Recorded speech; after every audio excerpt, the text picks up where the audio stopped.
ഈശോയിൽ ഏറ്റവും സ്നേഹം നിറഞ്ഞവരെ, വചനം ശക്തമായ രീതിയിൽ ഒരു ഉറപ്പ് നൽകുന്നുണ്ട്. നിന്റെ ദൈവം മയങ്ങുകയില്ല, ഉറങ്ങുകയില്ല. ഉണർവുള്ളൊരു ദൈവത്തെ ഓർമ്മപ്പെടുത്തുകയാണ് വചനം.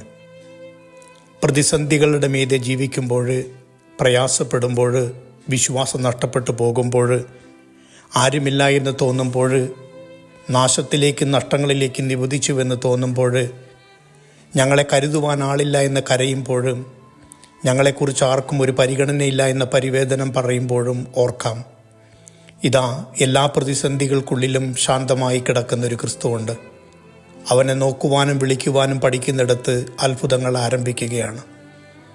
എനിക്കെല്ലാം ചെയ്യാൻ സാധിക്കുമെന്നുള്ള മനുഷ്യൻ്റെ തെറ്റായ ചിന്തകളാണ് ദൈവത്തെ മാറ്റി നിർത്തി എല്ലാ മാനുഷികമായ കഴിവുകളാണ് ബലമാണെന്നുള്ള ചിന്തകളാണ് പലപ്പോഴും നമ്മുടെ പ്രതിസന്ധികൾക്കും പ്രശ്നങ്ങൾക്കും സങ്കടങ്ങൾക്കുമൊക്കെ കാരണമായി രൂപപ്പെടുന്നത്.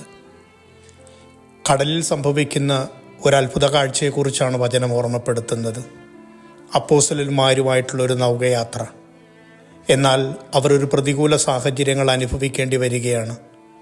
ഉലയുന്ന വഞ്ചിയിൽ ജീവിതം ഇങ്ങനെ നഷ്ടങ്ങളിലേക്ക് പോകുമെന്നുള്ളൊരു തോന്നലുണ്ട്.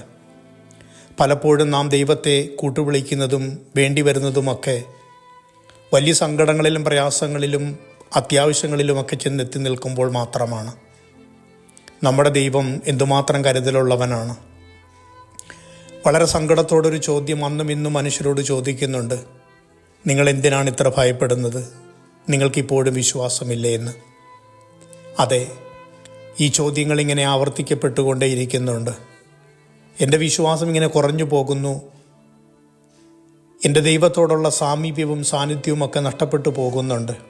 സ്വന്തം കഴിവിലും ബലത്തിലും സാമർഥ്യത്തിലുമൊക്കെ വല്ലാതിങ്ങനെ ഞാൻ ഭ്രമിച്ചു പോകുകയാണ്.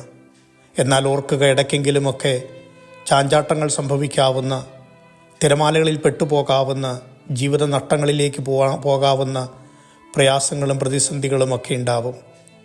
എന്നാൽ പ്രകൃതിയെ സൃഷ്ടിക്കുകയും അതിനെ പരിപാലിക്കുകയും ചെയ്യുന്നവൻ ഒറ്റ വാക്കുകൊണ്ട് തന്നെ അതിൻ്റെ മേൽ നാഥനാണെന്നും ശക്തനാണെന്നും പ്രഖ്യാപിക്കുന്നുണ്ട്.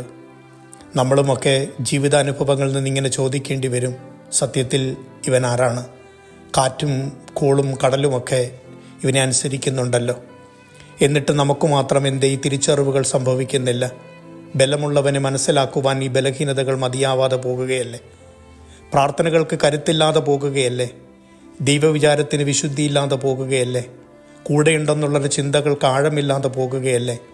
എന്നെ കൈവിടുകയില്ല എന്ന ചിന്തകൾക്ക് അർത്ഥമില്ലാതെ പോകുകയല്ലേ?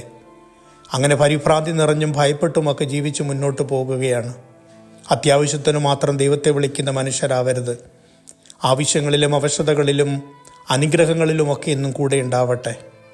ഇതാ ശാന്തനായി ഉറങ്ങുന്ന ക്രിസ്തു നമ്മളെ ഒന്ന് പഠിപ്പിക്കുന്നുണ്ട്.